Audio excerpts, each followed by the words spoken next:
के वेस्ट में क्या क्या कंपोजिशन होते हैं, पहले तो वो चीज देखनी है।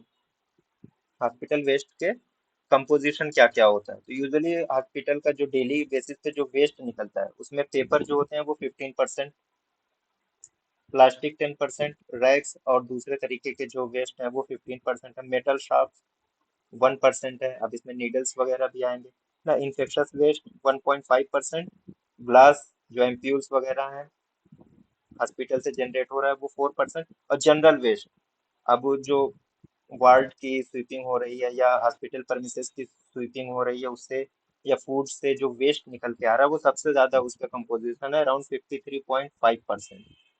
तो 53.5% जनरल वेस्ट कैटेगरी में आता है।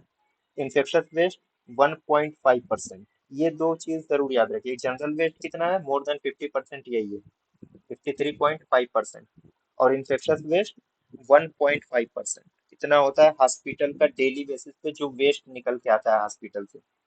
बाकी पेपर 15% है, प्लास्टिक 10% है, मेटल मेटल शाफ्ट जो होते हैं 1%, ना, रैक्स 15% एंड ग्लासेस 4%। ये टोटल कंपोजिशन है हॉस्पिटल से जो वेस्ट जनरेट होता है डेली बेसिस पे उसका। अब यहीं से फिर ये है कि कलर कोडिंग के अकॉर्डिंग किसको किस कलर के कंटेनर में हमें रखना है। तो उसके लिए एक पूरा इंडिया में बायोमेडिकल वेस्ट मैनेजमेंट करके पूरा एक एक्ट हुआ, एक पूरा एक्ट बना, और वो एक under the ministry, under the ना environmental protection act, under the ministry of environment and forest, उसके अंडर में ये पूरा जो है बायोमेडिकल वेस्ट मैनेजमेंट वो वर्क करता है। Biomedical waste management in India, ये जो है under biomedical waste management rules 1998, इसके अंडर में ये मैनेज होता है। और इसके जो पावर्स होते हैं वो 6 से 25 ये सेक्शन है, और किसके अंडर में, under the ministry of environment and forest, इसकी मिनिस्ट्री में ये बायोमेडिकल वेस्ट मैनेजमेंट आता है ना। और एक्ट क्या है, इन्वायरमेंट प्रोटेक्शन एक्ट 1986 ना।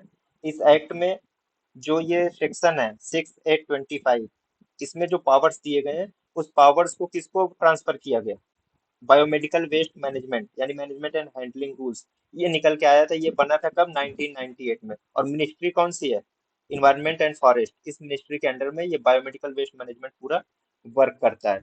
अब इसमें कौन कौन सा शेड्यूल्स हैं और उसमें क्या क्या खासियत है ना। शेड्यूल टोटल 5 शेड्यूल है, 5 शेड्यूल इसमें होते हैं। शेड्यूल 1 जिसमें बायोमेडिकल वेस्ट की कैटेगरी डिफाइन की गई, उनको ट्रीट कैसे करेंगे और उनको डिस्पोज ऑफ कैसे किया जाएगा। शेड्यूल 2 में कलर कोडिंग की गई, कलर कोडिंग की गई बायोमेडिकल वेस्ट की, और उनके लिए कौन सा सुटेबल कंटेनर होगा इसको डिस्क्राइब किया गया। शेड्यूल 3 ना, अब उन बैग्स या कंटेनर्स पे लेबलिंग की जाएगी, कौन सा साइटोटॉक्सिक है, कौन सा हजार्डस है, कौन सा नॉन हजार्डस है, इसकी लेबलिंग की जाएगी। वो शेड्यूल 3 के अंडर में है। शेड्यूल 4, अब इनको ट्रांसपोर्टेशन किस तरीके से करना है, ये जो कंटेनर्स और बैग्स हैं अलग अलग कलर्स के, इनके ट्रांसपोर्टेशन के लिए जो गाइडलाइन है वो शेड्यूल 4 में है। एंड शेड्यूल 5 में standard for treatment and disposal, मतलब कैसे ट्रीट करना है, क्या क्या प्रिकॉशंस हमें लेने हैं उनको डिस्पोज करने के लिए, ये सारी चीजें जो है वो शेड्यूल 5। तो टोटल जो है under management and handling rules, इसमें टोटल 5 शेड्यूल्स हैं।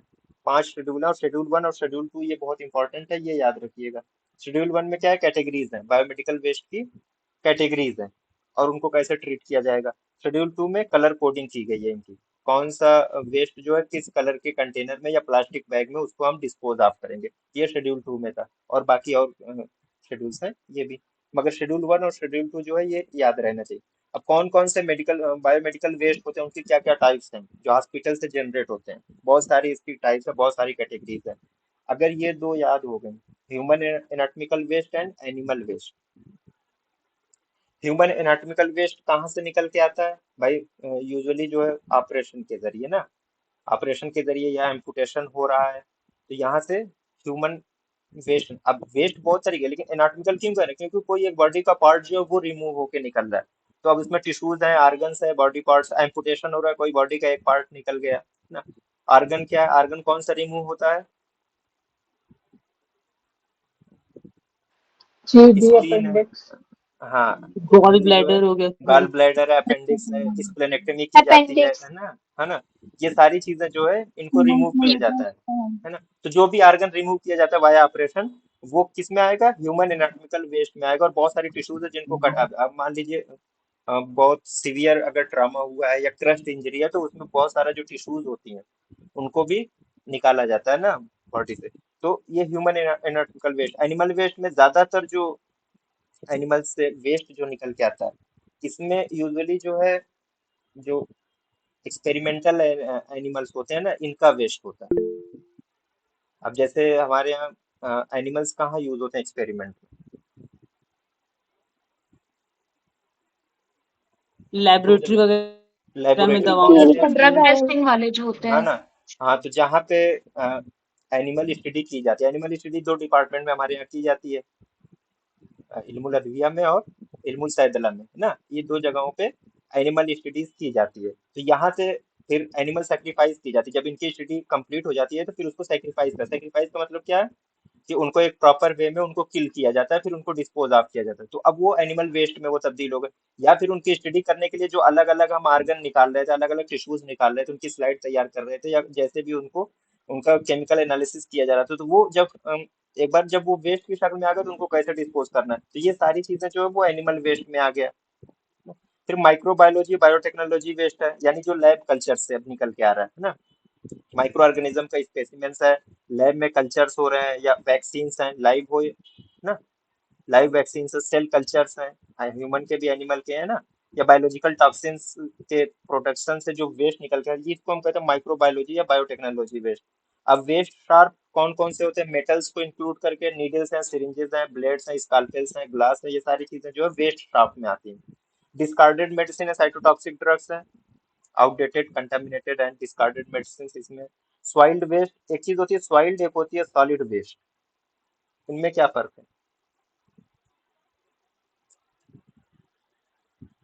सॉइल्ड जो होती है ना, यूजुअली कोई फ्लूइड है ना, कोई हजार्डस फ्लूइड है या इस तरीके का है जो जिससे डिजीज जो है ट्रांसमिट हो सकती है ना, यानी स्टेन।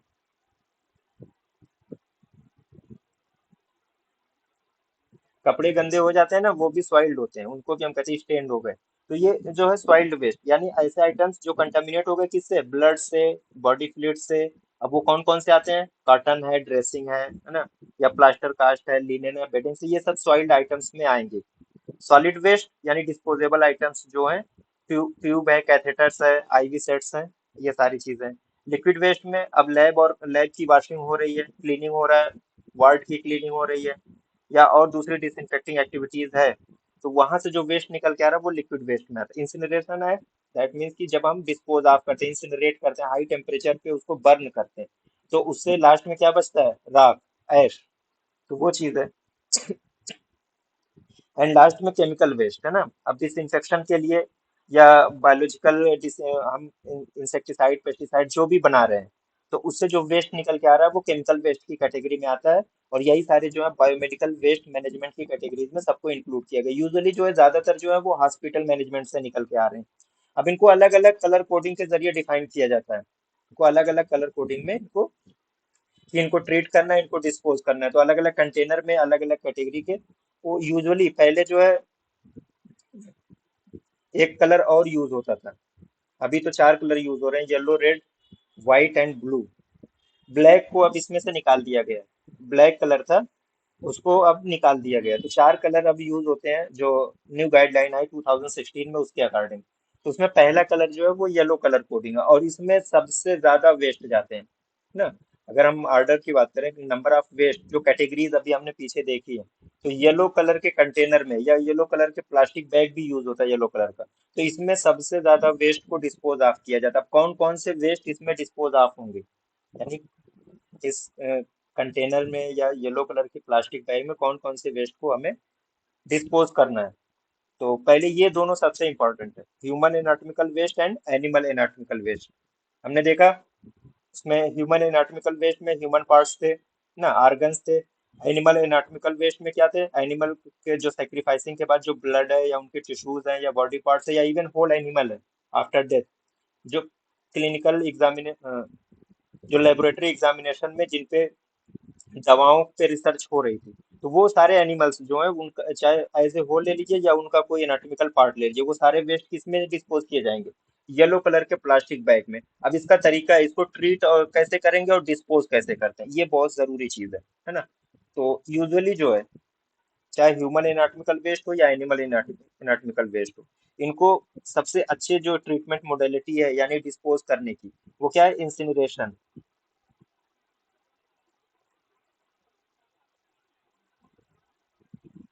इंसिनरेट करते हैं, इंसिनरेट करते हैं बहुत हाई टेम्परेचर पे ना, बहुत हाई टेम्परेचर पे उसको बर्न करना। तो इंसिनरेट कर सकते हैं, या फिर प्लाज्मा पाइरोलिसिस, ये भी एक तरीका है। प्लाज्मा पाइरोलिसिस और इंसिनरेशन में सिर्फ एक बेसिक डिफरेंस है कि इंसिनरेशन में ऑक्सीडेटिव प्रोसेस वर्क करता है, यानी in the presence of oxygen, यहाँ पे ऑक्सीजन चाहिए इंसिनरेशन के लिए। और प्लाज्मा पाइरोलिसिस में टेम्परेचर बहुत हाई यहाँ पे भी होता है, लेकिन यहाँ पे ऑक्सीजन की जरूरत नहीं पड़ती है। ये बेसिक डिफरेंस है इंसिनरेशन और प्लाज्मा पाइरोलिसिस का। इसके अलावा थर्ड ऑप्शन जो हमारे पास आता है, डीप बरियल।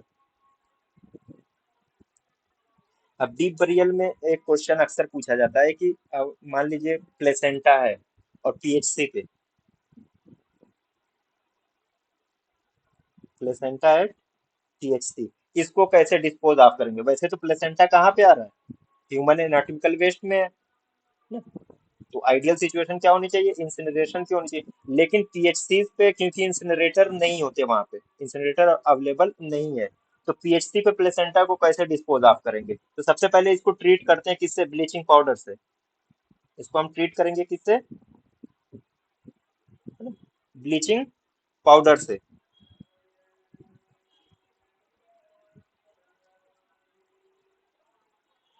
और फिर इसको डीप बरी कर देना, डीप बरियल। ये इसका प्रोसेस है प्लेसेंटा को पीएचसी पे डिस्पोज करने का, है ना? ये ह्यूमन एनाटॉमिकल वेस्ट और एनिमल एनाटॉमिकल वेस्ट दोनों के लिए ये इंसिनरेशन, प्लाज्मा पाइरोलिसिस और डीप बरियल, ये तीनों के तीनों में से कुछ भी किया जा सकता है इनके लिए, है ना? ये कॉमन है सबके लिए। अब एक और वेस्ट कैटेगरी है सॉइल्ड वेस्ट। सॉइल्ड वेस्ट का मतलब जो स्टेन्ड वेस्ट था, अब वो बेडिंग भी हो सकती है, लिनन भी हो सर सकता है। ये प्लेसेंटा का इसको ट्रीट करके जो डीब्यूरियल करना है, तो वो मतलब ये केवल पीएचसी के लिए या फिर सारी जगह पे ऐसे करें? नहीं नहीं, सिर्फ पीएचसी, मैंने क्या कहा, पीएचसी पे इंसिनरेटर अवेलेबल नहीं है ना वहां पे।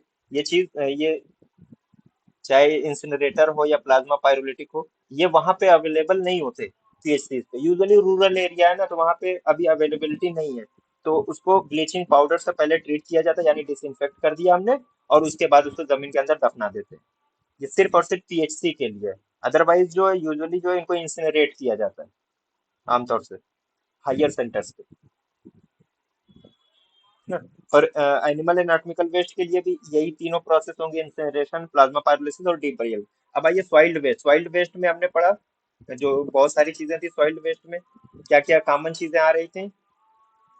जो ब्लड या बॉडी फ्लूइड से स्टेन्ड थे, नहीं, यानी कंटामिनेटेड थे, अब वो ड्रेसिंग हो सकती है, जो प्लास्टर के कास्ट हैं वो भी स्टेन्ड हो सकते हैं, कॉटन स्वैब्स हैं ना। ये सारी चीजें क्या है? ये सॉइल्ड वेस्ट की कैटेगरी में आते हैं। तो इनके लिए येलो कलर का कंटेनर यूज होगा, ठीक है, ये चीज तो कॉमन है सबके लिए। अब इनको कैसे डिस्पोज करेंगे ना, इनको भी सेम प्रोसेस आप यूज कर सकते हैं। पहला जो है यानी इंसिनरेशन का,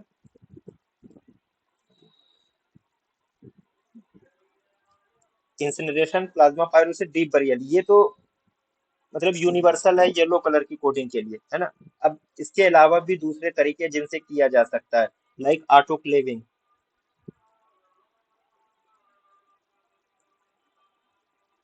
ऑटोक्लेविंग की जा सकती है इनकी, या हाइड्रोक्लेविंग, यानी अंडर प्रेशर स्टीम से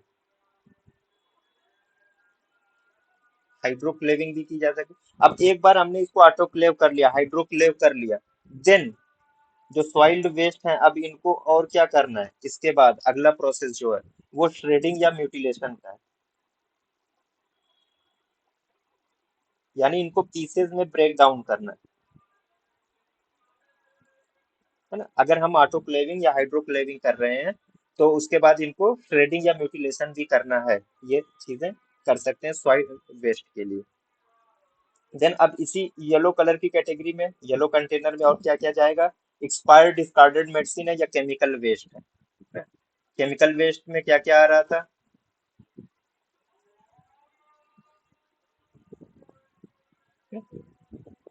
जो डिसइंफेक्टेंट का प्रोडक्शन हो रहा था या इंसेक्टिसाइड पेस्टिसाइड का प्रोडक्शन हो रहा, उनसे जो वेस्ट निकल गया था उसको हम कहते हैं केमिकल वेस्ट, है ना।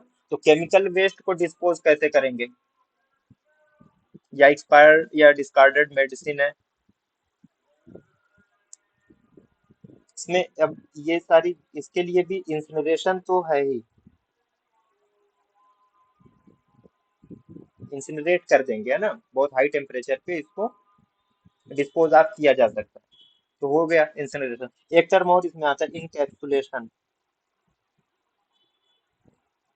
इनकैप्सुलेशन में क्या किया जाता है, इनकैप्सुलेशन में यूजुअली कोई जैसे ड्रम नहीं आते ना, तो इसमें दोनों तरफ से ओपन स्पेस होता है, ऐसे ड्रम्स होते हैं जिनमें अंदर जो है ये केमिकल वेस्ट है या डिस्कार्डेड मेडिसिन, इनको अंदर भर दिया जाता है, और बाहर से फिर एक ना नॉन इंसुलेटिंग टाइप का मटेरियल होता है, उससे इसको दोनों तरफ से पैक कर दिया जाता है, और फिर उसको अंडर द ग्राउंड उसको बरी कर दिया जाता है। ये इसको कहते हैं इनकैप्सुलेशन, यानी फिर वो दोबारा से वो अपना सराउंडिंग में वो ना फैल सके, इस तरीके से इसको किया जाता है। इंसिनरेशन या इनकैप्सुलेशन भी कर सकते हैं। थर्ड जो है प्लाज्मा पाइरोलिसिस, वो यूज कर सकते हैं। कंटेनर कौन सा होगा, येलो कलर का होगा, ये जितनी चीजें सब येलो कलर में आएंगी। फिर डिस्कार्डेड लिनन है, मैट्रेस है, बेडिंग से, हॉस्पिटल से रिलेटेड जो वार्ड में बेड्स है ना, अब उसमें हो सकता है कि किसी को एक्सीडेंट हुआ होगा या कोई डिस्चार्ज हो रहा था, तो बॉडी फ्लूइड्स या ब्लड भी उस पे लग गया होगा, तो ये सारी चीजें अब डिस्कार्ड कर दी गई। अब डिस्कार्ड करने के बाद ना इनको किस में रखेंगे। अब यहाँ पे देखिए येलो कलर का कंटेनर था, अब इसके लिए जो स्पेसिफिक ये है कि कंटेनर में इसको नहीं भेजेंगे, इसको कंटेनर में, बल्कि अब यहाँ पे बैग यूज होगा। क्या यूज होगा, बैग यूज होता है, non chlorinated yellow plastic bag.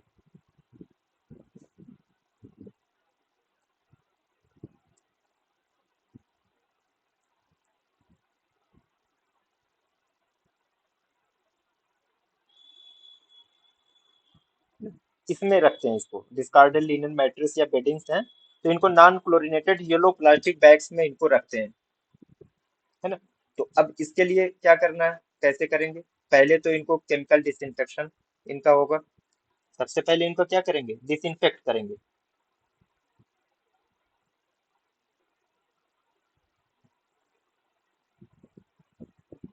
Chemical disinfection, एक बार डिसइंफेक्ट कर दिया गया, तो उसके बाद जो ऊपर के जो प्रोसेस है, इंसिनरेशन, प्लाज्मा पाइरोलिसिस ना, इसको यूज कर सकते हैं। लेकिन पहले क्या करना है हमें, अब ये क्योंकि ये कंटामिनेटेड है, तो पहले इनको डिसइंफेक्ट करना है, केमिकल से इनको कोई सुटेबल केमिकल उससे डिसइंफेक्ट करेंगे, देन उसके बाद फिर इंसिनरेट करेंगे। इंसिनरेशन सबको याद होना चाहिए, येलो कलर का अगर कहीं पे भी ऑप्शन आ जाए और डिस्पोजल का या ट्रीटमेंट का मेथड पूछ ले, तो एक चीज तो इंसिनरेशन सब में कॉमन है, एंड प्लाज्मा पाइरोलिसिस भी कर सकते हैं। ठीक। एंड लास्ट, माइक्रोबायोलॉजी, बायोटेक्नोलॉजी या क्लिनिकल लेबोरेटरी से जो वेस्ट निकल के आता है, इसको किस में रखेंगे। अब इसके लिए कंटेनर भी यूज किया जा सकता है या प्लास्टिक बैग भी यूज किया जा सकता है येलो कलर का, दोनों चीजें इसके लिए, चार्जर कंटेनर या प्लास्टिक बैग, दोनों हम यूज कर सकते हैं।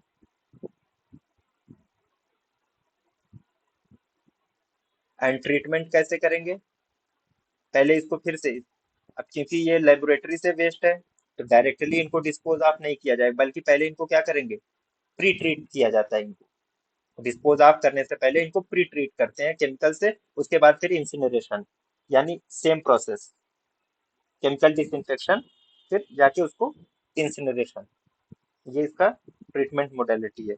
येलो कलर में ये सारे जो है वेस्ट की कैटेगरीज आती हैं, सबसे ज्यादा वेस्ट कैटेगरी जो है वो येलो कलर में आती है। सेकेंड है रेड कलर का। रेड कलर का कंटेनर, इसके लिए कौन कौन से कंटामिनेटेड, यूजुअली जो है कंटामिनेटेड वेस्ट, जो है कंटामिनेटेड वेस्ट आते हैं इसमें आमतौर से। अब कौन कौन से कंटामिनेटेड वेस्ट हो सकते हैं,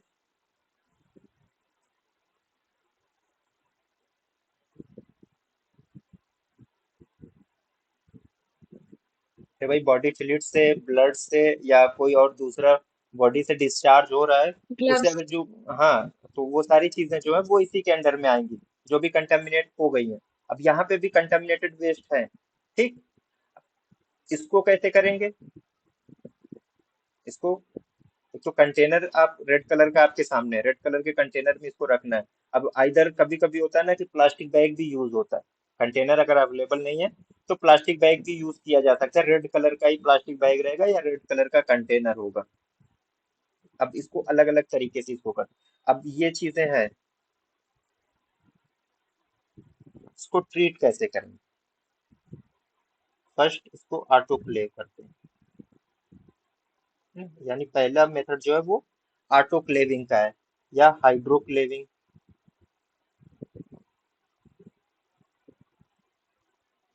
या फिर माइक्रोवेव के जरिए।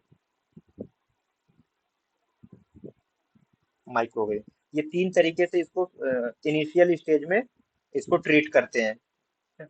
फिर अब इसके बाद क्या करें, इसके बाद अब ये जो है प्लास्टिक के भी हो सकते हैं ये वेस्ट, है ना, और दूसरे चीजें भी हो सकती हैं, तो इनको पहले श्रेडिंग में भेजते हैं, या जहाँ पे म्यूटिलेशन होता है। श्रेडिंग मशीन देखी है ना, जो बहुत बड़े बड़े मेटल्स को छोटे छोटे पीसेस में वो कर देता है, तो श्रेडिंग या म्यूटिलेशन के लिए इसको भेजते हैं।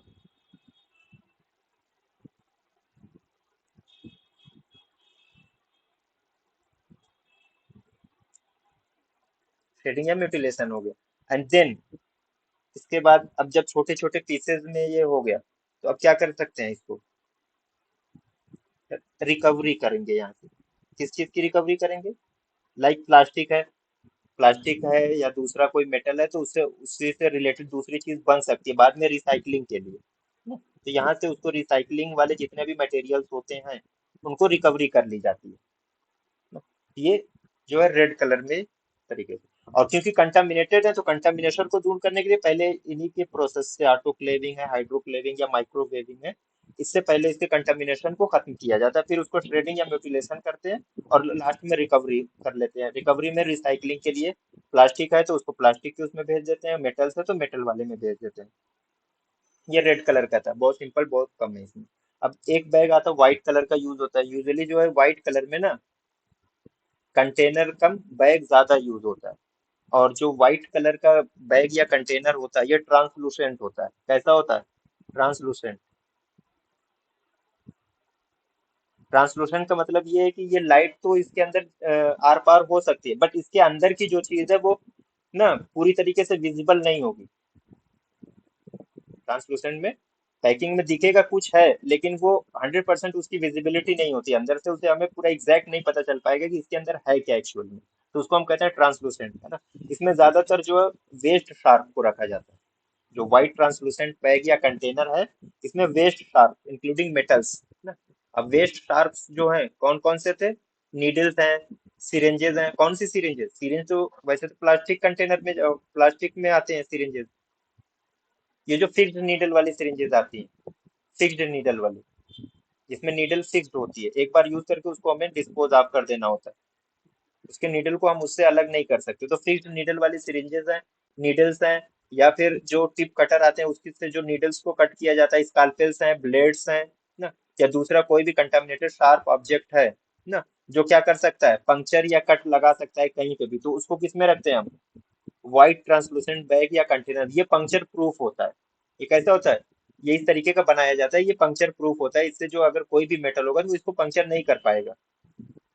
यूजुअली जो ये पंक्चर प्रूफ कंटेनर्स होते हैं। अब अब इसको कैसे ट्रीट करेंगे या डिस्पोज करेंगे, पहले इनको ड्राई हीट से, यानी ड्राई हीट क्या है, प्लाज्मा वाला। ड्राई हीट में दोनों चीजें आएंगी, प्लाज्मा पाइरोलिसिस भी आएगी और आपका इंसिनरेशन भी आएगा। तो दोनों में फर्क क्या था, कि ऑक्सीजन जो है अवेलेबल एक, ऑक्सीजन का। हाँ, और इंसिनेरेशन में ऑक्सीजन चाहिए और और प्लाज्मा प्लाज्मा पाइरोसिस में पाइरोलिसिस में नहीं। ऑक्सीजन एब्सेंट प्लाज्मा होती है ना, पर। ठीक है। तो जी। ड्राई हीट है या ऑटोक्लेव किया जा सकता है, तो ये इनिशियल स्टेज है। उसके बाद फिर, क्योंकि भाई इसमें मेटल्स भी हैं, तो क्या करना है इनको, श्रेडिंग, छोटे छोटे पीसेस में इनको करना है, श्रेडिंग या म्यूटिलेशन। एंड इसके बाद क्योंकि ज्यादातर जो है मेटल्स हैं इसमें, नीडल्स हुए या ब्लेड हुए, ये सारी चीजें हैं, तो फिर कहाँ भेजेंगे इसको, श्रेडिंग के बाद रिकवरी होगी, रिकवरी के लिए फिर कहाँ भेज देते हैं, आयरन फाउंड्रीज जो होती हैं, या इसको जहाँ पे वेस्ट शार्प फिट होती है वहां पे इसको भेज देते हैं।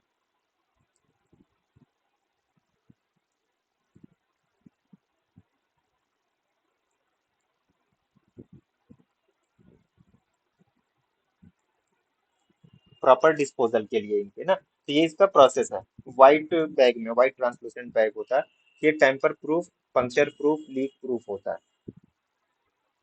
एंड लास्ट में ब्लू कलर। ब्लू कलर में यूजुअली जो ग्लास से रिलेटेड चीजें होती हैं या कुछ बॉडी इम्प्लांट्स होते हैं ना, मेटेलिक होते हैं, लाइक पेस मेकर है वो भी कहता है वो मेटेलिक इम्प्लांट होता है। या कुछ लोगों को अगर बहुत सीवियर ट्रामा हो जाता है या फ्रैक्चर होता है तो वहां पे भी रॉड्स लगाई जाती है ना, तो वो क्या, वो मेटेलिक बॉडी इम्प्लांट में वो चीज आती है। अब यहाँ पे ब्लू कलर का कंटेनर तो होता है लेकिन प्लास्टिक का नहीं होता। ब्लू कलर का कंटेनर तो होता है बट वो प्लास्टिक का नहीं होता, बल्कि कैसा होता है, कार्डबोर्ड होता है वो। वो कैसा होता है, कार्डबोर्ड बॉक्स होता तो ब्लू कलर का ही है, उस पे ब्लू कलर की मार्किंग होती है।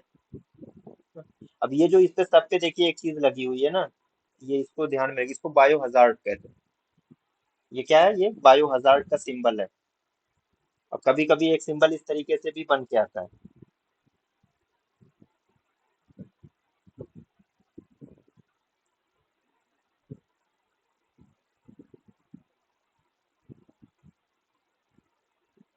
यानी तीनों तरफ एरो बनी हुई है, कंटिन्यूअस साइकिल, यानी रिसाइकलिंग का सिंबल ये होता है। यानी अगर किसी कंटेनर पे ये वाला सिंबल लगा हुआ है, यानी दैट मीन्स कि ये रिसाइकलिंग के लिए जा रहा है ना। और ये जो ये बायो हजार्ड को बताता है। ठीक, तो खैर ये अलग चीज है। तो ग्लास वेयर या मेटालिक बॉडी इम्प्लांट्स इसमें ब्लू कलर के कंटेनर में जाते हैं, जो कार्डबोर्ड बॉक्स होता है यूजुअली ब्लू कलर में होता है। अब इसको पहले ट्रीट करते हैं, इसको पहले सोडियम हाइपोक्लोराइड से ट्रीट करेंगे।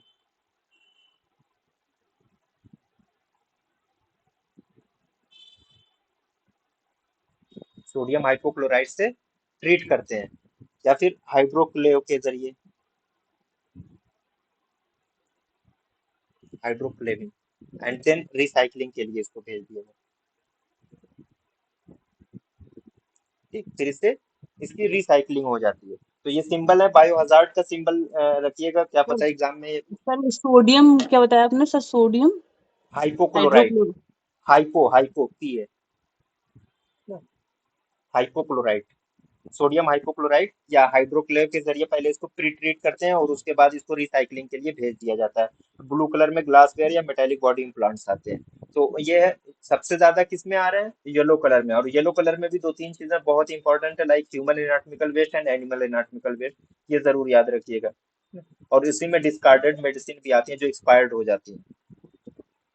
तो ये सो इस तरीके ये से। जी। ये बता दीजिए कि जैसे कांच वगैरह से जिन लोगों को चोट लग जाती है तो हाँ, ब्लड तो उसमें भी आ जाता है, तो उसको ब्लू में डालेंगे या फिर येलो में डालेंगे? ग्लासवेयर अगर कंटामिनेटेड है जी। तो वो ब्लू में नहीं जाएगा। ग्लासवेयर जो है, अगर, अनकंटामिनेटेड है, उसमें कुछ लगा हाँ, नहीं है, तब ब्लू में तब जाएगा। वो, हाँ, लाइक जैसे आप लोग ग्लास के वायल्स होते हैं ना, वो टूट गया, या बहुत सारी ग्लास की चीजें हॉस्पिटल में मौजूद होती हैं ना जो टूट गई किसी तरीके से, तो उनको जो है अनकंटामिनेटेड को वो यहाँ से जाएगा और यहाँ से फिर डायरेक्ट इसकी क्या हो जाती है, रिसाइकलिंग हो जाती है। सर जैसे इंजेक्शंस वगैरह होते हैं ग्लास, उसमें उसको हम लोग तोड़ते हैं तो वो नॉर्मली ब्लू में जाएगा, बट अगर उस पर ब्लड लग हाँ, गया हाँ, ब्लड तो। कंटामिनेटेड, अगर वो बॉडी फ्लूइड से कहीं से भी वो कंटामिनेट हो रहा है तो फिर उसको ब्लू कलर में हम नहीं भेजेंगे, फिर वो किस में जाएगा। सर फिर वो रेड में सर। येलो। अब बताइए किस में जाएगा वो।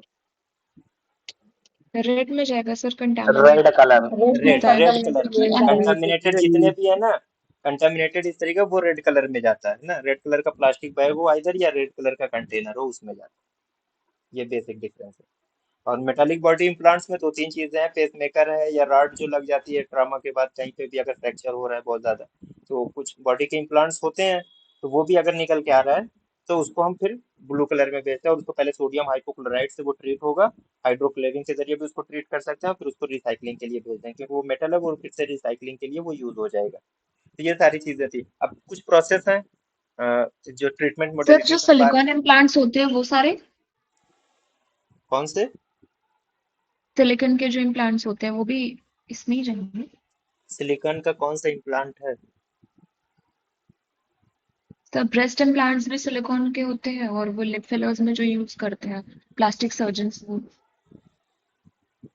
अगर वो प्लास्टिक में है, अगर वो प्लास्टिक का है या सिलिकॉन का है, अदरवाइज जैसे मेटेलिक बॉडी इम्प्लांट्स है ना, इसके अलावा जो है उस तरीके से, तो वो फिर वो उसमें जाएंगे, येलो कलर में चले जाएंगे।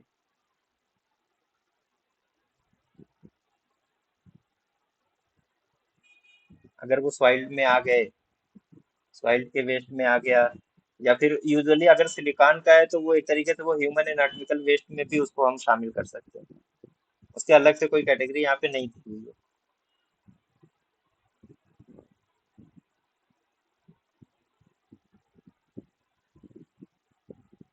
पहले देखिए इसमें क्या था ना कि अभी तो ऐसे ऐसा चीज तरीके से बता दिया, लास्ट टाइम मैंने पूरा कैटेगरी वाइज बताया था, 1 to 10 उसकी कैटेगरी थी। लेकिन वो पुरानी कैटेगरी हो गई, 2016 से नई गाइडलाइन है, उसमें बहुत सारी चेंजिंग हो गई। तो अब जो वो कैटेगरी थी उसको खत्म कर दिया गया। अब सिंपल बस ऐसे ही नाम याद रखना, ये थोड़ा टफ हो गया। पहले कैटेगरी वाइज थी, लाइक कैटेगरी 1 में आता था ह्यूमन एनाटॉमिकल वेस्ट, कैटेगरी 2 में आता था एनिमल एनाटॉमिकल वेस्ट, 3 में आता था जो माइक्रोबायोलॉजी या बायोटेक्नोलॉजी वेस्ट थे, 4 में आता था वेस्ट शार्प, जो मेटल्स वाले होते थे। तो अब उसको खत्म कर दिया, उस कैटेगरी को ही खत्म कर दिया गया। बट डायरेक्ट डायरेक्ट गाइडलाइन आ गई कि कौन से कंटेनर में क्या चीज रखनी है। अब जैसे हम बार बार इसकी ट्रीटमेंट मोडेलिटीज पढ़ रहे थे, कहीं पे इंसिनरेशन कर रहे हैं, कहीं पे ना और दूसरे तरीके हैं, हीट डिसइंफेक्शन कर रहे थे। तो उसके बारे में थोड़ा सा देखते हैं। एक टर्म आता है इनर्टाइजेशन, जो इनर्ट करते हैं, यानी जो इनकैप्सुलेशन का जो एक फॉर्म होता है ना, इनकैप्सुलेशन कैसे करते हैं, वो इनर्टाइजेशन ही बेसिकली होता है। जो बायोमेडिकल वेस्ट है उसको सीमेंट या कुछ इस तरीके के, जैसे सीमेंट है, लाइम है, खासतौर से सीमेंट और लाइम ही यूजुअली यूज किया जाता है। डिस्पोज करने से पहले पहले उसके साथ मिक्स कर देते हैं, ताकि फिर वो सॉइल में जाके एब्जॉर्ब ना होने पाए। वो सीमेंट क्या करती है, बाइंड कर लेती है, उसको फैलने नहीं देती। तो इनर्टाइजेशन का प्रोसेस जो होता है, यूजुअली बायोमेडिकल वेस्ट को मिक्स करते हैं सीमेंट और लाइम, दो ऐसे सब्सटेंस है जो कॉमनली यूज होते हैं ना, ताकि जो टॉक्सिक सब्सटेंस हैं ना, वो ग्राउंड में या सरफेस वाटर है उसमें मिक्स ना होने पाए। इसके लिए हम इनर्टाइजेशन करते हैं। किसके लिए ये सुटेबल है? खास तौर से जो है फार्मास्यूटिकल वेस्ट जो होते हैं, या इंसिनरेशन एसेस जो हैं, जिसमें बहुत ज्यादा मेटल कंटेंट है, उनको इनर्टाइज भी किया जाता है। कैसे करते हैं, उसमें क्या क्या उसका मिक्सचर होता है ना। तो 65% तक फार्मास्यूटिकल वेस्ट होते हैं, 15% लाइम होता है, 15% ही सीमेंट होता है ना, और 5% वाटर होता है। ये पूरा जो है ये प्रोसेस होता है इनर्टाइजेशन। फिर उसको एक कंटेनर में भर दिया जाता है। फार्मास्यूटिकल वेस्ट 65%, 15% लाइम यानी चूना, और 15% ही सीमेंट होती है, 5% जो वाटर होता है। इससे हम इनर्टाइजेशन का प्रोसेस इसी तरीके से कंप्लीट करते हैं। जो हजार्डस वेस्ट होते हैं, इसमें बहुत ज्यादा मेटल कंटेंट है ना, ताकि वो क्या करें, जो टॉक्सिक है तो उसकी टॉक्सिसिटी जो है पानी के जरिया या जो सब सॉइल है उसमें ना फैल सके, उससे मिक्स ना हो सके, उसको कंटेमिनेट ना कर सके, इसलिए इनर्टाइजेशन का प्रोसेस ये किया जाता है। सेकेंड है, अब जो ट्रीटमेंट मोडेलिटीज हैं, किन किन प्रोसेस से हम ट्रीट करेंगे या डिस्पोज ऑफ करते हैं। पहला है मैकेनिकल प्रोसेस। मैकेनिकल प्रोसेस में बहुत सारी चीजें, कंपैक्टिंग है, श्रेडिंग है ना, लैंडफिल है, इनकैप्सुलेशन या इनर्टाइजेशन ना। कंपैक्टिंग में क्या है, जो नॉन हजार्डस वेस्ट होते हैं उनके साइज और वॉल्यूम को कम किया जाता है। कैसे? कंप्रेस करके।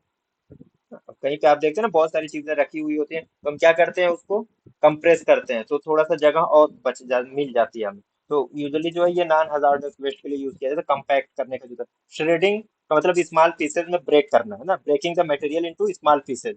अब वो ग्राइंडिंग से, कटिंग से, ग्रेनुलेशन से, इस बहुत सारे मेथड है जिनसे ये श्रेडिंग की जाती है। जो प्लास्टिक, रबर या दूसरे मेटल्स हैं उनके लिए ये यूजफुल होती है। लैंडफिल जो ओल्डेस्ट मेथड है वेस्ट डिस्पोजल का, आपने पढ़ा पहले भी, इसको दो टाइप के होते हैं, ओपन डंप जो हम इन सैनिटरी लैंडफिल जो होती है, और सैनिटरी लैंडफिल ना, दो तरीके से इसको करते हैं लैंडफिल। इनकैप्सुलेशन यानी कंटेनर में वेस्ट को हम पहले भर देते हैं एक कंटेनर में, और उसके बाद उसको इमोबिलाइजिंग मटेरियल, कोई लाइक प्लास्टिक का फोम हो ना, बाइट्यूमिनस सैंड है या सीमेंट मोर्टार है, क्ले मटेरियल है, मिट्टी है, इन सब से उसको दोनों तरफ से उसको पैक कर देते हैं ना, और उसको सील कर दिया गया। यानी बीच में क्या हुआ, जो वेस्ट था, बायोमेडिकल वेस्ट था, उसको हम सेंटर में रखते हैं और उसके दोनों तरफ से हम क्या करते हैं, कोई एक ऐसा एजेंट हो, लाइक प्लास्टिक का हो या सैंड हो, सीमेंट हो, उससे हम, ताकि वो वहीं पे पड़ा रहे, वो बाहर ना निकल सके। ये इनकैप्सुलेशन का प्रोसेस है। और इनर्टाइजेशन क्या है, उससे जस्ट पहले वाला प्रोसेस अगर आप देखिए तो वही था। यानी पहले सीमेंट और लाइम से हमने पहले उसको मिक्स कर दिया और उसके बाद उसको एक प्लास्टिक के उसमें कंटेनर में हम रख देते हैं, ताकि वो बाहर जो है वो फैल ना सके, मिक्स ना हो सके। ये मैकेनिकल प्रोसेस था।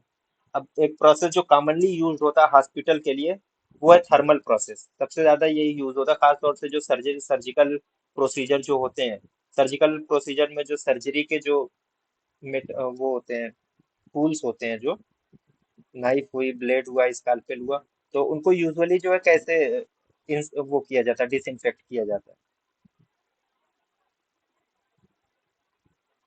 थर्मल प्रोसेस से करते हैं, इतना तो पता है ना। सर्जरी जो ओटी में जब प्रिपरेशन होती है, तो पहले क्या क्या कर सकते हैं, हार्ट एयर ओवन है, ऑटोक्लेव है ना, प्रोडक्टिव। है ना। ये दो बहुत कॉमन है सर्जिकल प्रोसीजर से पहले। जो सर्जरी के जितने भी इक्विपमेंट होते हैं, इन्हीं के जरिए उनको हम डिसइंफेक्ट करते हैं। और सारे बहुत सारे प्रोसेस हैं जो थर्मल प्रोसेस में आते हैं। हीट डिसइंफेक्शन, यानी 20 मिनट्स के लिए बॉईल कर दीजिए।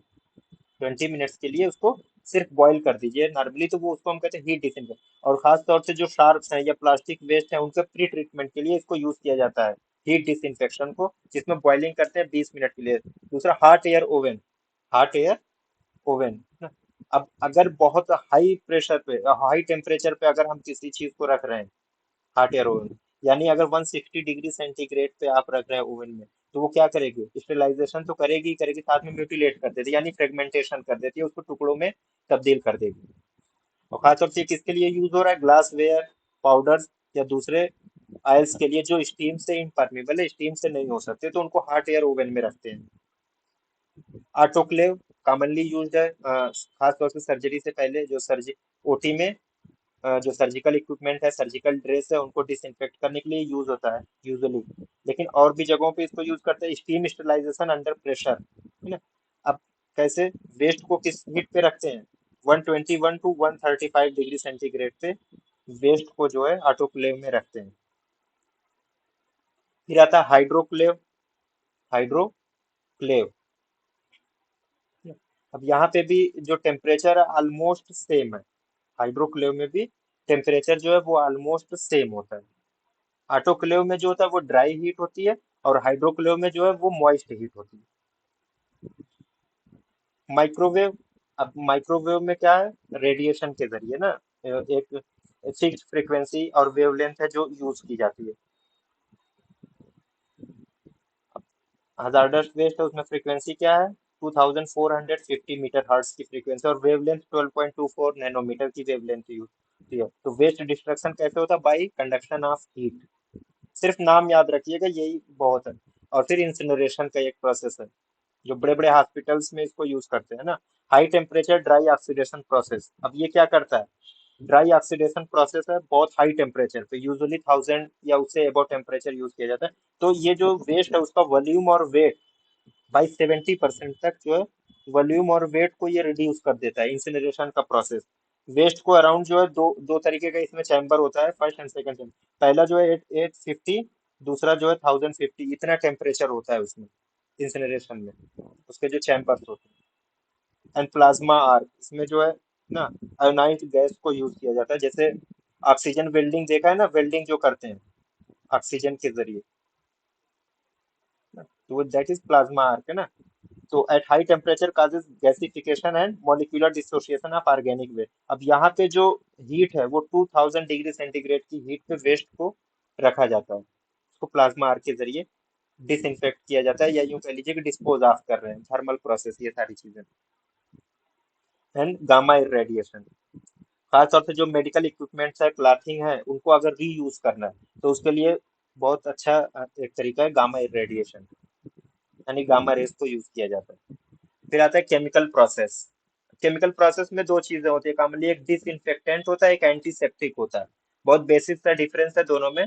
डिसइंफेक्टेंट किसे कहते हैं और एंटीसेप्टिक किसे कहते हैं।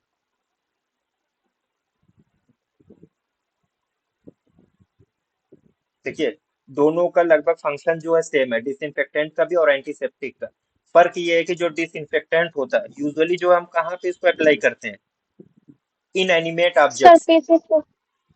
नहीं, सरफेस पे तो अच्छा, करेंगे, non non living living objects पे है ना। इनएनिमेट ऑब्जेक्ट्स का मतलब यही होता है नॉन लिविंग ऑब्जेक्ट, डिसइंफेक्टेंट। है ना।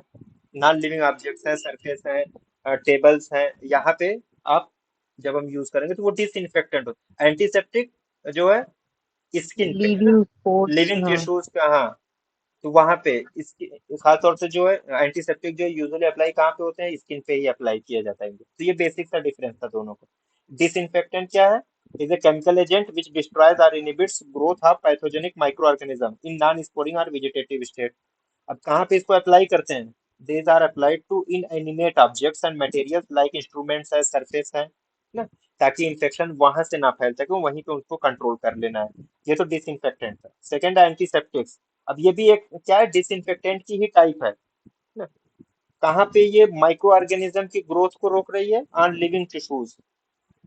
लिविंग टिश्यूज में भी यूजुअली जो है स्किन पे हम अप्लाई करते हैं विदाउट काजिंग इंजूरियस इफेक्ट, यानी कोई डैमेज नहीं करती स्किन को। कहाँ पे अप्लाई करते हैं? सरफेस ऑफ द बॉडी, यानी स्किन या एक्सपोज टिश्यूज है, वहीं पे एंटीसेप्टिक को अप्लाई किया जाता है। तो एंटीसेप्टिक क्या है? ये एक टाइप का डिसइंफेक्टेंट ही है। बस फर्क क्या है, डिसइंफेक्टेंट जो है वो इनएनिमेट ऑब्जेक्ट्स पे यूज करते हैं और लिविंग टिश्यूज पे एंटीसेप्टिक्स को यूज किया जाता है। And biological process. Biological process में क्या क्या आ सकता है, किसके जरिए जो है हम वेस्ट को हम डिस्पोज कर सकते हैं? कंपोस्टिंग का नाम सुना है ना, कंपोस्ट। जिससे क्या बनाते हैं, कंपोस्ट से क्या बनती है, खाद ना, लास्ट में खाद बनती है। तो कंपोस्टिंग है, वर्मी कंपोस्टिंग है, या बायोडाइजेशन, यही तीन तरीका है बायोलॉजिकल प्रोसेस में। कंपोस्टिंग में यूजुअली जो लैंड एंड काउडंग, ये दो चीजें यूज होती है, जमीन और काउडंग जो है गोबर जिसको हम कहते हैं, ये दोनों चीजें यूज होती है। इससे जो है कंपोस्ट किया जाता है, एक खाद बन के तैयार हो जाती है।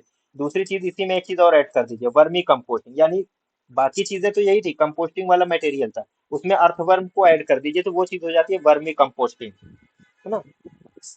और कभी कभी जो है कोकोनट हस्क भी यूज कर लेते हैं। लेकिन जो नॉन बायोडिग्रेडेबल वेस्ट है उनके लिए ये यूजफुल नहीं है।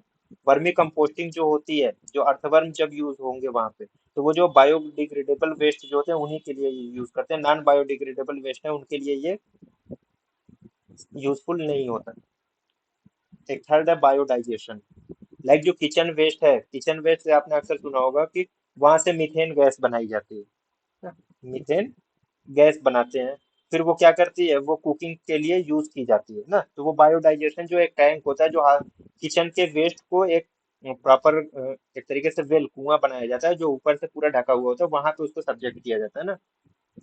Biodegradable kitchen waste or left over food of a hospital is use. अब यहाँ पे हॉस्पिटल का नाम है क्योंकि हम हॉस्पिटल से रिलेटेड चीजें पढ़, अदरवाइज बायोडाइजेशन टैंक जो है वो रूरल एरियाज में भी यूज किए जा सकते हैं, घरों के लिए भी ना।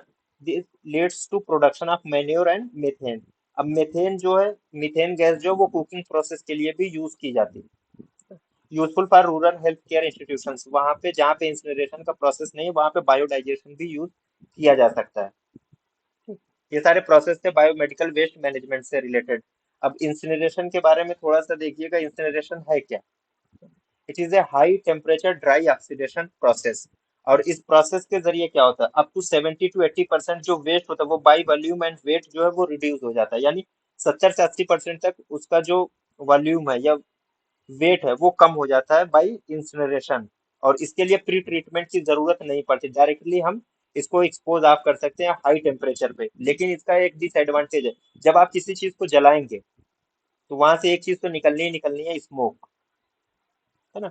और इसका सबसे बड़ा डिसएडवांटेज यही है, generation of smoke, environmental pollution होता है इससे, इंसिनरेशन से। तो ये इसका एक डिसएडवांटेज था। अब कैसा किस टाइप का होता है ना? तो तीन टाइप का होता है, double chamber, single chamber and rotary kilns. Sir, जब जलाते हैं तो उसकी ऐश भी तो बच जाती है, उसका क्या किया हाँ, जाता है? ऐश को फिर क्या करेंगे, उसको डिस्पोज ऑफ कर देते हैं सैनिटरी लैंडफिल के जरिए ना। या फिर उसको इनर्टाइजेशन के प्रोसेस से कर देते हैं, इनकैप्सुलेशन का प्रोसेस है, उसके जरिए फिर उसको डिस्पोज ऑफ कर दिया जाता है फर्दर। तीन टाइप का इंसिनरेटर होता है, double chamber, single chamber and rotary kilns. अब इसका टेम्परेचर क्या होता है? यूजुअली जो है वो दो चैम्बर वाला, डबल चैम्बर वाला ही यूज होता है इंसिनरेटर। तो इसमें टेम्परेचर देखिएगा कितना होता है। प्राइमरी चैम्बर का जो टेम्परेचर होता है वो +-50 को लेके 800 डिग्री सेंटीग्रेड तक ना। और सेकेंडरी चैम्बर जो होता है 1050 डिग्री सेंटीग्रेड का इसमें टेम्परेचर होता है। ये इसके टेम्परेचर है। यूजुअली जो है यूज में जो आते हैं वो डबल चैम्बर पायरोलिटिक्स ही यूज। अगर सिंगल चैम्बर है तो उसका जो टेम्परेचर होगा वो यही पे होगा, 750 टू 850 के अराउंड।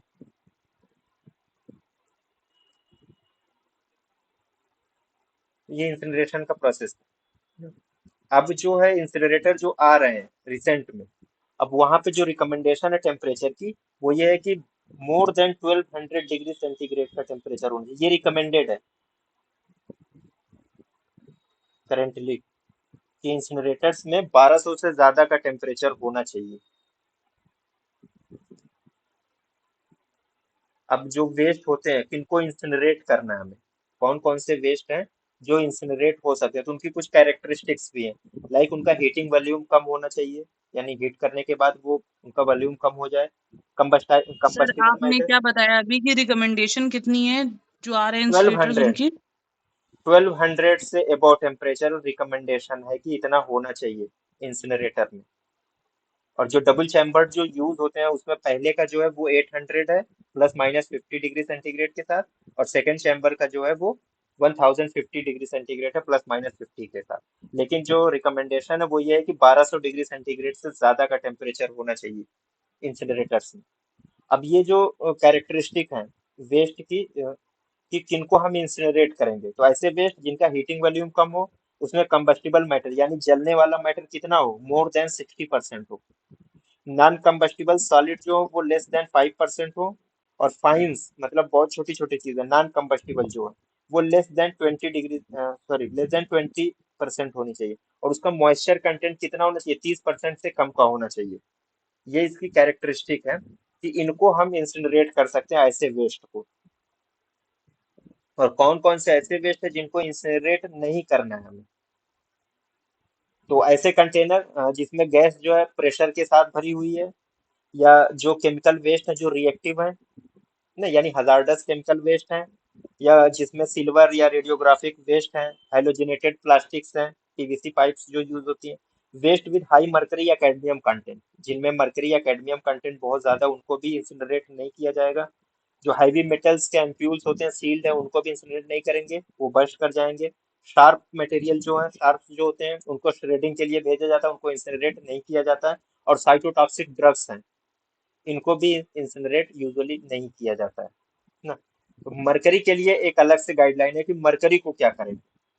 मरकरी या कैडमियम समझे, दोनों के लिए एक अलग से गाइडलाइन है, क्योंकि इनको इंसिनरेट नहीं करना होता है, तो इनकी एक अलग से गाइडलाइन है। क्योंकि मरकरी को दोबारा यूज किया जा सकता है, तो यूजुअली जो है इसको रिसाइकलिंग यूनिट में भेज दिया जाता है ना। मरकरी को कभी भी जो है सिंक में या ड्रेन में नहीं फेंकते।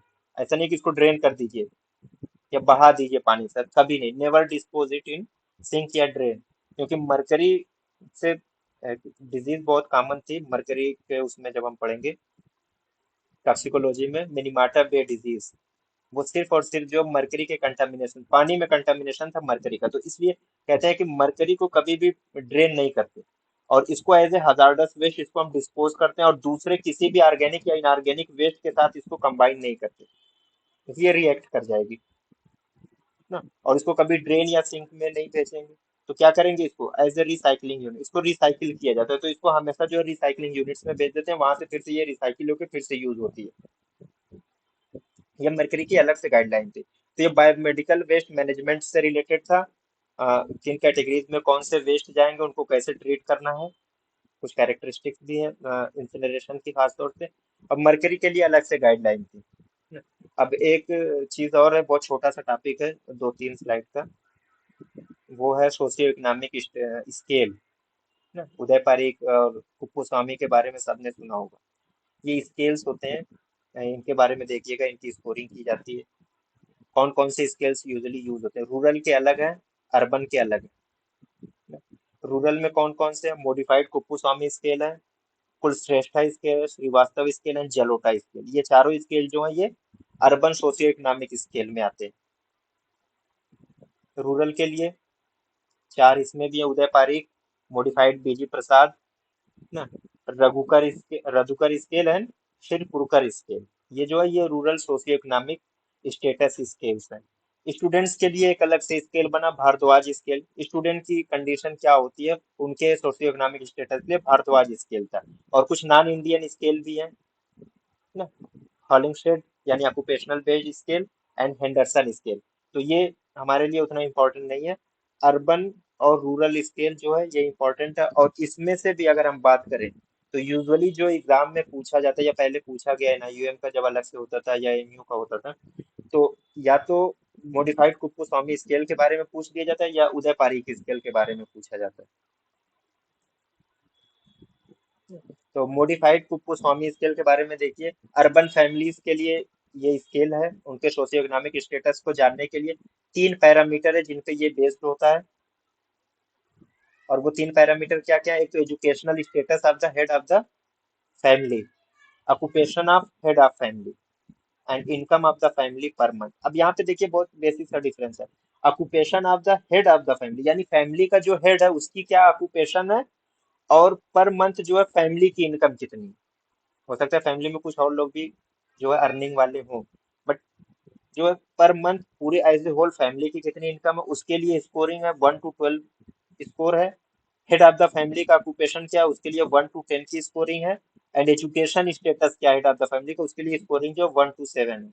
अब एजुकेशनल स्टेटस में जो है यूजुअली जो है अनएजुकेटेड से शुरू होता है और पोस्ट ग्रेजुएट तक जाता है ना? तो ये सारी जो है ये तीन पैरामीटर्स हैं जो मॉडिफाइड कुप्पू-स्वामी स्केल में यूज होते हैं। अब इसको अलग अलग इनका वेटेड स्कोर दिया गया फिर उनको जोड़ा जाता है ना। तो ऑन द स्कोर कौन कौन सा सोशियो इकोनॉमिक क्लास बन सकता है ना। अगर स्कोर जो है 26 to 29, एक चीज याद रखिए इसमें जो मिनिमम स्कोर है, मिनिमम स्कोर अगर तीनों का आप जोड़िए तो कितना हो सकता है? तीन, थ्री हो सकता है ना। 1 to 7 है, 1 to 10 है, 1 to 12 है, तीनों अलग अलग पैरामीटर्स के। तो तीनों का अगर हम मिनिमम स्कोर ले रहे हैं तो कितना हो सकता है? 3। और मैक्सिमम, इसका जो मैक्सिमम है वो ऐड कर दीजिए 29। तो मैक्सिमम स्कोर जो है वो 29 हो सकता है इस स्केल में, मिनिमम जो है वो 3 हो सकता है। अब अगर 26 to 29 आ रहा है तो सोशियो इकोनॉमिक क्लास कौन सा होगा? एकदम अपर सोशियो इकोनॉमिक क्लास होगा, है ना।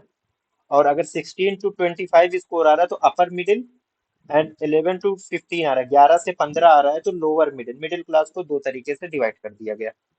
एंड 5 to 10 है, 5 से 10 है तो upper lower, and less than 5 है तो लोअर क्लास ना। तो सोशियो इकोनॉमिक क्लास इस तरीके से डिवाइड, ये अर्बन फैमिलीज के लिए मॉडिफाइड कुप्पू-स्वामी स्केल।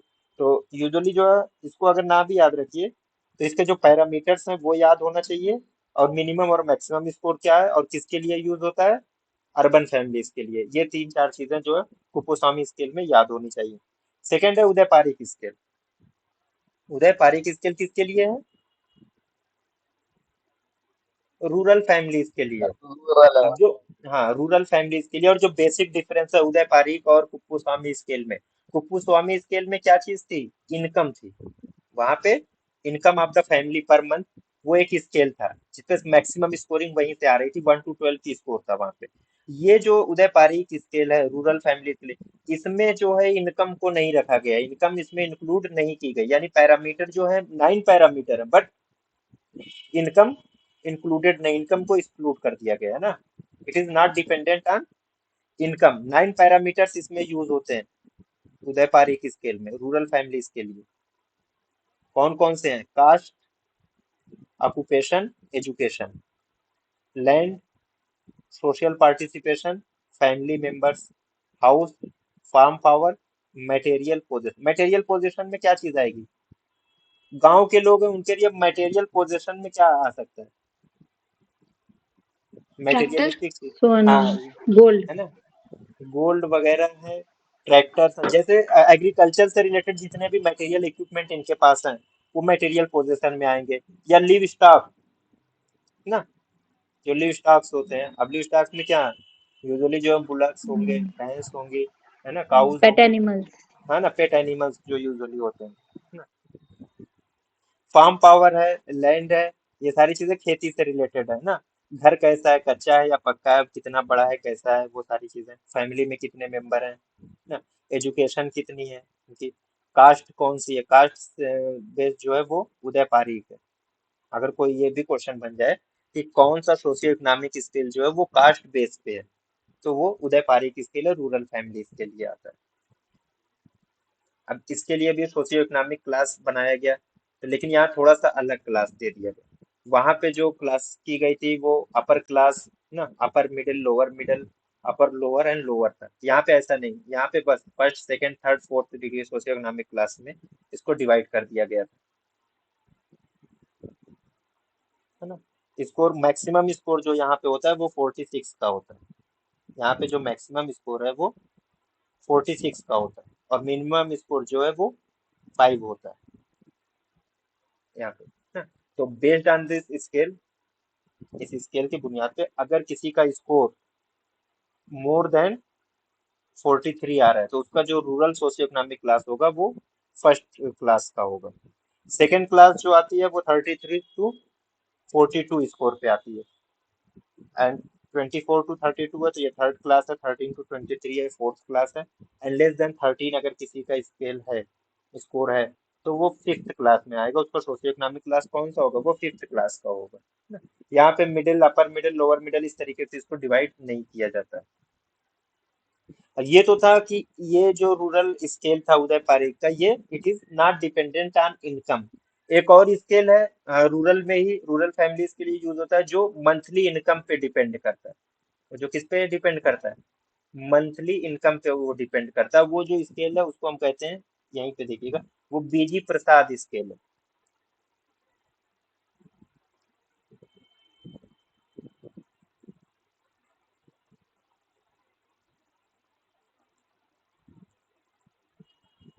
ना।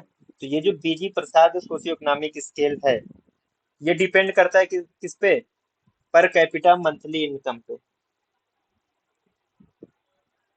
ये भी रूरल फैमिलीज के लिए। तो दोनों में बेसिक डिफरेंस आया ना। उदय पारी की स्केल था, ये इनकम पे डिपेंड नहीं कर रहा था। बीजी प्रसाद जो स्केल है वो पर कैपिटा मंथली इनकम पे ये डिपेंड कर रहा है। तो अब यहाँ पे जो क्लासिफिकेशन इसकी थी, है ना, अपडेटेड जो क्लासिफिकेशन है, तो अब ये आई मंथली इनकम पे। अब मंथली इनकम पे सोशियो इकोनॉमिक क्लास यही है, 1 2 3 4 5। मंथली इनकम पे देखिएगा, अगर किसी की मंथली इनकम इक्वल टू या मोर देन 7008 है, कितना है, 7008 ना, मंथली इनकम पे है, तो ये सोशियो इकोनॉमिक क्लास कौन सा होगा, फर्स्ट क्लास का होगा।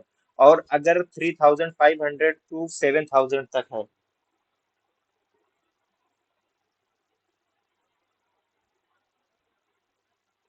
सॉरी, 3504 टू 7007, है ना। अगर इतनी मंथली इनकम है तो वो सेकेंड क्लास का है। और अगर किसी की मंथली इनकम जो 2100 से लेके 3500 तक है, 2103 रुपीज टू 3503, ये जो क्लास है वो थर्ड क्लास का है। कौन सा क्लास है ये, थर्ड क्लास है। और अगर किसी की 1051 से लेके 1051 टू 2101 है, सॉरी ये जो है ना ये टू रहेगा यहाँ, है ना। तो 2101 है, तो वो जो क्लास आता है वो फोर्थ क्लास है। एंड अगर लेस देन 1050 है, यानी 1050 से कम की किसी की मंथली इनकम है, इंडियन रुपीज में ये चीज है, तो उसका जो क्लास होगा वो फिफ्थ क्लास होगा। ये बीजी प्रसाद सोशियो इकोनॉमिक क्लास है। ये टोटली जो डिपेंडेंट है या जिस पैरामीटर पे इसको निकाला गया वो था पर कैपिटा मंथली इनकम। अब मंथली इनकम इस तरीके से है कि अगर 7008 रुपए, अब ये तो नहीं समझ में आ रहा कि 8 रुपए, 4 रुपए, 5 रुपए, 1 रुपए लगाने की क्या जरूरत थी। सिंपल फॉर्म में करते तो भाई 7000 कर देते, 3500 करते, तो ये सही था। लेकिन कोई बात नहीं, इन्होंने जैसे निकाला। तो अगर मोर देन 7008 रुपीज है किसी की मंथली इनकम, तो वो फर्स्ट क्लास का सोशियो इकोनॉमिक होगा रूरल एरियाज में। और इसी तरीके से ये फिर फर्दर जो इन्होंने क्लासिफाई किया। तो बेसिक डिफरेंस जो था वो बीजी प्रसाद और उदय पारिक स्केल में वो ये था कि बीजी प्रसाद जो था वो मंथली इनकम पे डिपेंड कर रहा था, उदय पारिक स्केल जो था ये इंडिपेंडेंट था